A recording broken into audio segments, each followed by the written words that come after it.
Aloha kakiak and good morning. We're going to start off with John chapter 19. Here we go. Then Pilate took Jesus and flogged him. And the soldiers twisted together a crown of thorns and put it on his head and arrayed him in a purple robe. They came up to him saying, "Hail, King of the Jews!" and struck him with their hands. Pilate went out again and said to them, "See, I am bringing him out to you, that you may know that I find no guilt in him." So Jesus came out, wearing the crown of thorns and the purple robe. Pilate said to them, "Behold the man." When the chief priests and the officers saw him, they cried out, "Crucify him! Crucify him!" Pilate said to them, "Take him yourselves and crucify him, for I find no guilt in him." The Jews answered him, "We have a law, and according to that law he ought to die because he has made himself the Son of God." When Pilate heard this statement, he was even more afraid.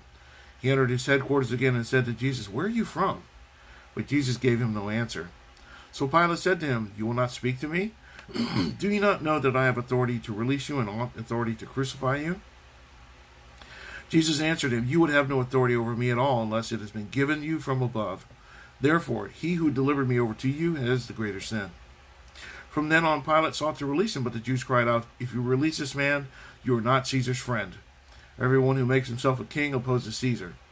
So when Pilate heard these words, he brought Jesus out and sat down on the judgment seat at a place called the Stone Pavement, and in Aramaic Gabbatha. Now it was the day of preparation of the Passover. It was about the 6th hour. He said to the Jews, "Behold your king." They cried out, "Away with him! Away with him! Crucify him!" Pilate said to them, "Shall I crucify your king?" The chief priests answered, "We have no king but Caesar." So he delivered him over to them to be crucified. So they took Jesus, and he went out, bearing his own cross, to the place called the Place of the Skull, which in Aramaic is called Golgotha. There they crucified him, and with him 2 others, one on either side, and Jesus between them. Pilate also wrote an inscription and put it on the cross. It read, "Jesus of Nazareth, the King of the Jews." Many of the Jews read this inscription, for the place where Jesus was crucified was near the city, and it was written in Aramaic, in Latin, and in Greek. So the chief priests of the Jews said to Pilate, "Do not write the King of the Jews, but rather this man said, 'I am the King of the Jews.'" Pilate answered, "What I have written, I have written." When the soldiers had crucified Jesus, they took his garments and divided them into 4 parts, 1 part for each soldier, also his tunic. But the tunic was seamless, woven into one piece from top to bottom. So they said to one another, "Let us not tear it, but cast lots for it to see whose it shall be." This was to fulfill the scripture which says, "They divided my garments among them, and for my clothing they cast lots." So the soldiers did these things, but standing by the cross of Jesus were his mother, and his mother's sister Mary, the wife of Clopas, and Mary Magdalene. When Jesus saw his mother and the disciple whom he loved standing nearby, he said to his mother, "Woman, behold your son." Then he said to the disciple, "Behold your mother." And from that hour the disciple took her to his own home. After this, Jesus, knowing that all was now finished, said to fulfill the scripture, "I thirst." A jar full of sour wine stood there, so they put a sponge full of the sour wine on a hyssop branch and held it to his mouth.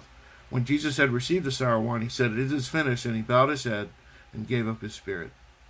Since it was the day of preparation, and so that the bodies would not remain on the cross on the Sabbath, for that Sabbath was a high day, the Jews asked Pilate that their legs might be broken and that they might be taken away. So the soldiers came and broke the legs of the first and of the other who had been crucified with him.